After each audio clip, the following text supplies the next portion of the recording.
Olá, o Multiplix Notícias, a semana está começando. Aqui você vê e revê as principais reportagens dos últimos dias. Os ônibus de Nova Friburgo circulam cheios nos horários de pico, mesmo com alta de casos de Covid na cidade. Com ritmo acelerado de contágio da variante Ômicron, muitos motoristas estão sendo afastados porque testaram positivo para a doença, e isso tem afetado os horários de algumas linhas. Não tem jeito. Quem precisa andar de ônibus em Nova Friburgo sabe bem o risco que corre. É uma situação difícil, né? Porque a gente não sabe o que pode acontecer, entendeu? Ainda mais agora que voltou essa variante nova aí, né?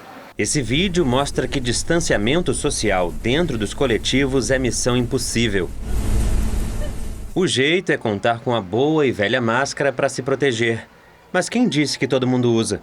Na Estação Livre, onde passam milhares de pessoas diariamente, é fácil encontrar quem esqueceu que a pandemia ainda não acabou. Algumas pessoas abusam. Uma amiga minha esse dia falou comigo que o cara discutiu, o cara dando ônibus, era do Rio, não queria botar a máscara, botar a máscara assim, aí deu confusão. Sempre dá medo, né? Tem muitas pessoas que não se protegem, muitas não se vacinaram. Um estudo da Fiocruz concluiu que os terminais de ônibus estão entre os locais com maior risco de contaminação. A instituição analisou amostras de superfícies mais tocadas, como corrimões, bancos e catracas. O resultado é que das amostras que deram positivo para a Covid-19, quase metade tinha origem em áreas de embarque e desembarque de passageiros. O risco de pegar coronavírus aqui é maior até do que nos arredores dos hospitais. É importante, né, dar essa preferência para veículos, né, ônibus que possam manter as janelas abertas, né, e por fim, tem um papel também muito importante, né, do setor privado, que é flexibilizar com a sua equipe de profissionais, de trabalhadores, uma escala de entrada e saída. Por que isso também é importante? Para a gente evitar aquelas aglomerações nos horários típicos. E o risco não é somente para os passageiros. A Covid afeta também os motoristas. Só numa semana, mais de 20 foram afastados do trabalho porque estavam com a doença. A gente teve que refazer a programação das linhas para se adequar a esse momento atual. Vale ressaltar que todas as linhas continuam a serem atendidas pela empresa, né? Nenhuma delas ficaram desassistidas, mas tivemos que reprogramar as partidas, o número de partidas, um exemplo de 92 partidas às vezes diária para 78, 80 partidas, ou seja, 15%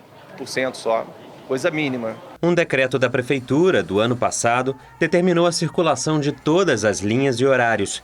Mas o gerente de operações explica que atualmente a frota circula com 91 dos 101 veículos devido às férias escolares.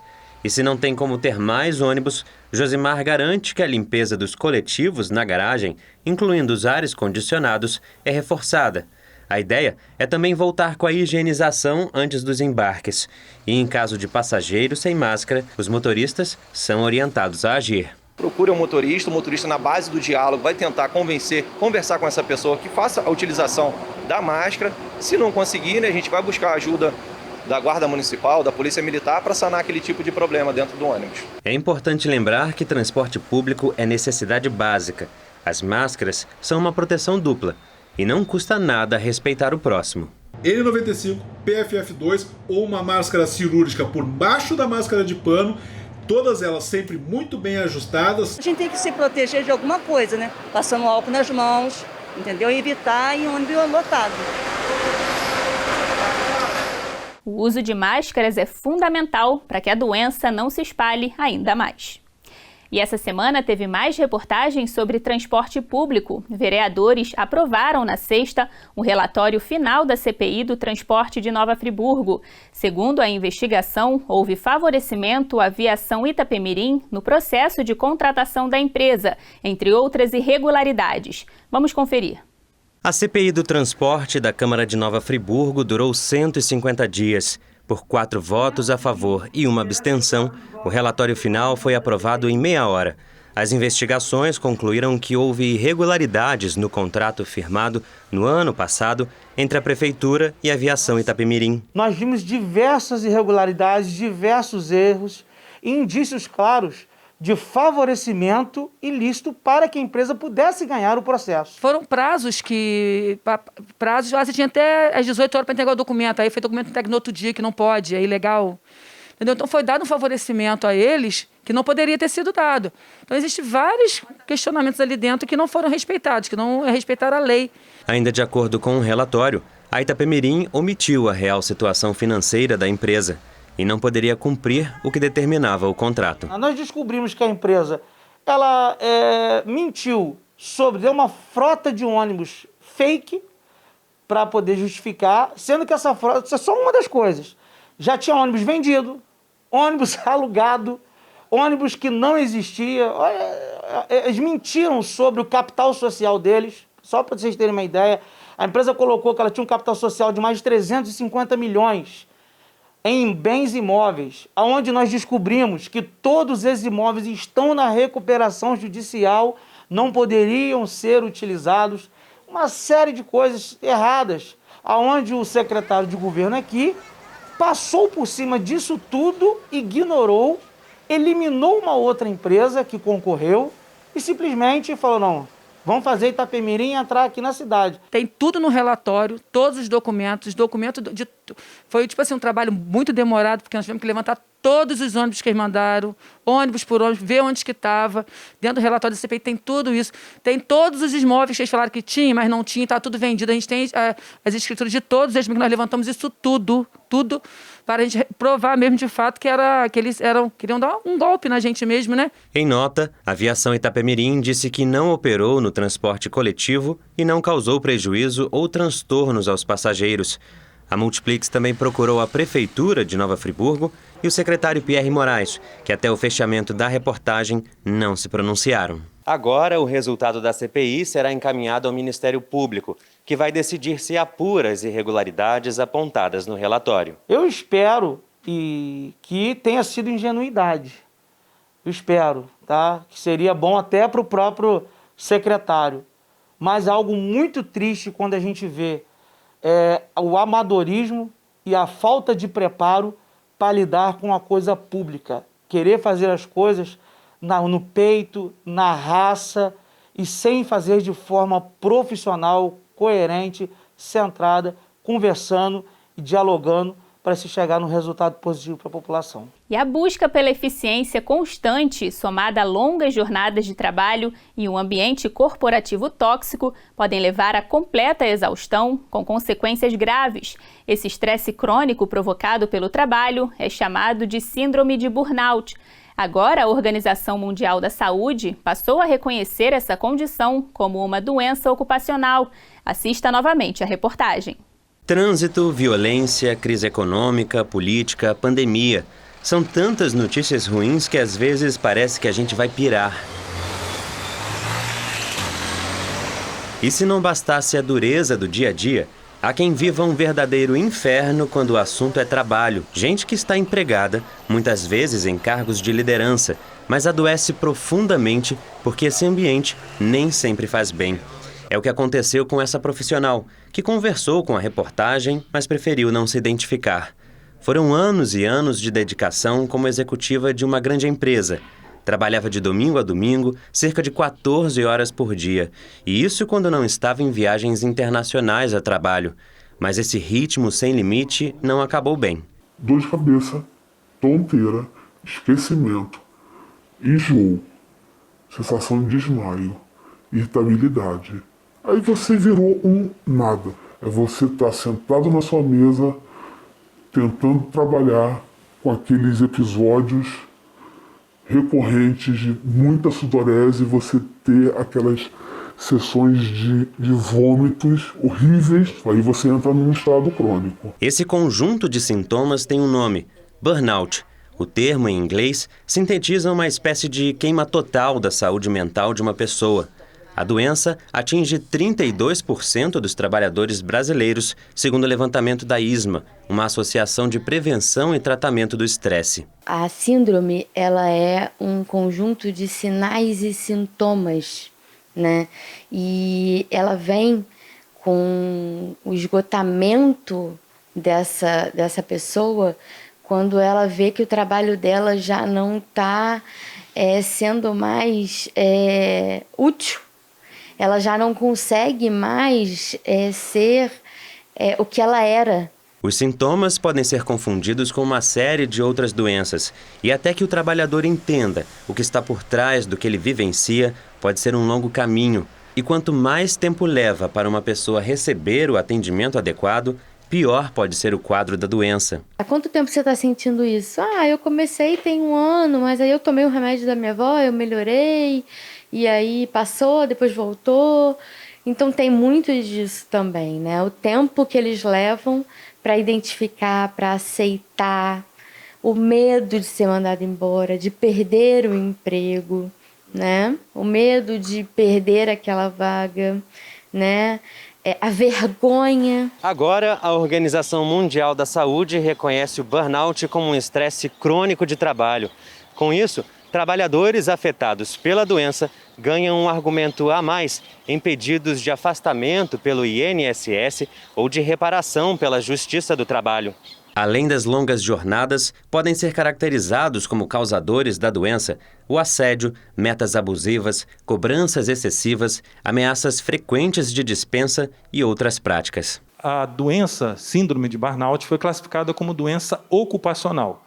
Isso muda significativamente porque concede ao trabalhador, em resumo, 2 novos direitos, que é o direito da estabilidade de 12 meses após cessação do benefício e depósito do fundo de garantia durante todo o período de gozo do benefício previdenciário, gerando para o trabalhador, por consequência, maior segurança e, eventualmente, até direitos indenizatórios em casos mais graves. Mas, para a psiquiatra, a decisão da OMS ainda não é suficiente. Não basta só a gente ter um CID caracterizando uma doença se todos os gestores e se todas essas empresas, né, não entenderem que elas têm que se adaptar. A gente precisa ser preventivo para que não aconteça o acidente de trabalho.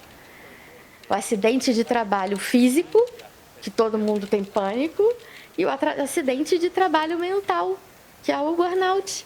Quem passou pelo burnout não pensa 2 vezes antes de dar um conselho. O excesso não faz de você o melhor profissional.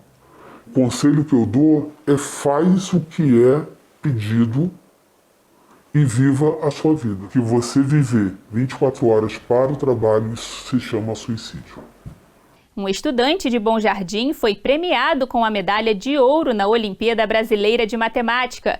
Ele concorreu com mais de 18 milhões de estudantes de todo o país. Confira. Conquistar uma medalha de ouro na Olimpíada Brasileira de Matemática não é algo impossível, mas matematicamente as chances são bem pequenas. Foram quase 18 milhões de participantes na 16ª edição do exame e o bom-jardinense João Paulo ficou entre os 575 premiados com o ouro. Para mim foi muito bom, muito gratificante. Na hora eu nem acreditei muito quando eu vi, por causa que eu pensava que a medalha de ouro era muito difícil. E essa não é a primeira vez que o João Paulo recebe uma premiação na Olimpíada Brasileira de Matemática. Em 2019, ele foi medalha de bronze no exame, o que o fez despertar ainda mais o interesse pela matéria. Eu ganhei um programa da UBMEP que eles oferecem a todos os medalhistas, que é o PIC. Lá eu aprendi muito sobre matemática, tive muito mais interesse. E aí a minha preparação foi muito baseada nesse curso também. E quando foi chegando mais perto da prova, eu comecei a fazer revisões de provas de anos anteriores. Os pais de João Paulo contam que o menino sempre foi bom aluno. Já no primeiro boletim, as notas mostravam a sua dedicação e comprometimento com os estudos. E apesar da medalha de ouro ainda não ter sido entregue, saber que o filho irá recebê-la é motivo de muita alegria. Foi assim muito bom, muito gratificante. Eu abracei com ele e falei: meu filho, você merece, é mérito seu, porque assim, eu sei o quanto que você se dedica e corre atrás. Ele é bom em todas as matérias, mas a matemática é o ponto-chave dele, ele gosta muito. Então, a gente fica muito feliz com com a dedicação dele. Na escola, os professores também ficaram felizes com o destaque do João no exame, que envolve alunos da rede pública e privada de todo o país. Ele aprende muito fácil, ele tira suas dúvidas muito fácil. Com uma única explicação, ele já está pescando todo o conteúdo. Então, realmente, a matemática é um dom do João. Para ele, resolver equações não é nenhum problema, e sim um momento de prazer. O que eu gosto mais da matemática não é ficar muito preso em decorar fórmulas, essas coisas. É mais em entender o porquê delas, demonstrar por que é que elas funcionam, como que elas funcionam.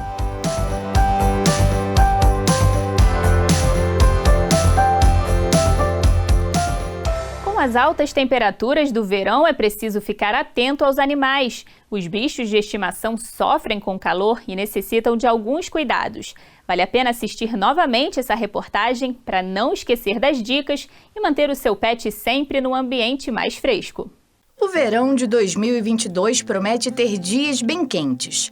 A previsão estima temperaturas acima da média para a estação. E quem muitas vezes acaba sofrendo com o calor são os animais, que precisam de cuidados especiais nesta época do ano. A gente recomenda sempre deixar o animal em locais mais ventilados da casa, né? Também espalhar mais vasilhas de água, né? E sempre fazer a troca delas ali, né? Uma água fresca, limpa, de qualidade, né? Na hora de passear com os bichinhos, alguns cuidados também devem ser tomados, como evitar os horários entre as 10 da manhã e as 5 da tarde. Verificar a temperatura do chão também é importante para não queimar as patinhas do seu pet. A gente sempre recomenda, né, que os passeios sejam feitos nos horários mais frescos do dia, né? No iniciozinho da manhã ali ou no finalzinho da tarde. O chão fica muito quente, podendo ali atrapalhar, né, e queimar mesmo as patinhas, né, os coxins digitais. O comportamento dos bichinhos também tende a ficar diferente nos dias de muito calor. A gente ia com muita frequência para Itaboraí, e lá é bem mais quente que aqui.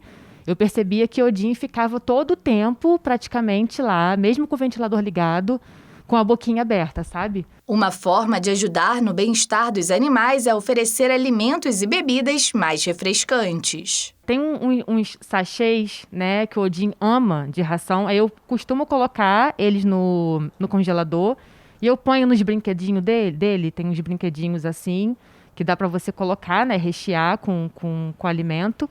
E aí eu ponho no congelador, recheio com esse brinquedo com sachê. E ele ama, é como se fosse o sorvetinho dele. O bebedouro do Odin também é um bebedouro que é chamado como Vida Mansa.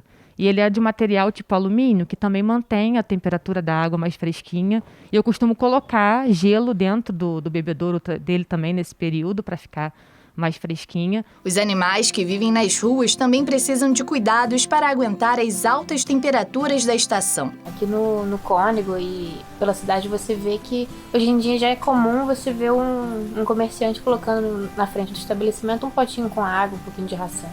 Nessa época de calor isso é muito importante, o bichinho não tem água de fácil acesso.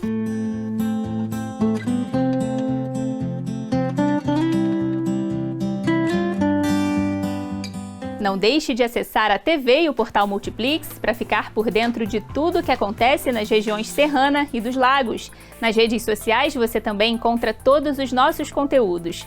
Um ótimo fim de semana para você e até segunda!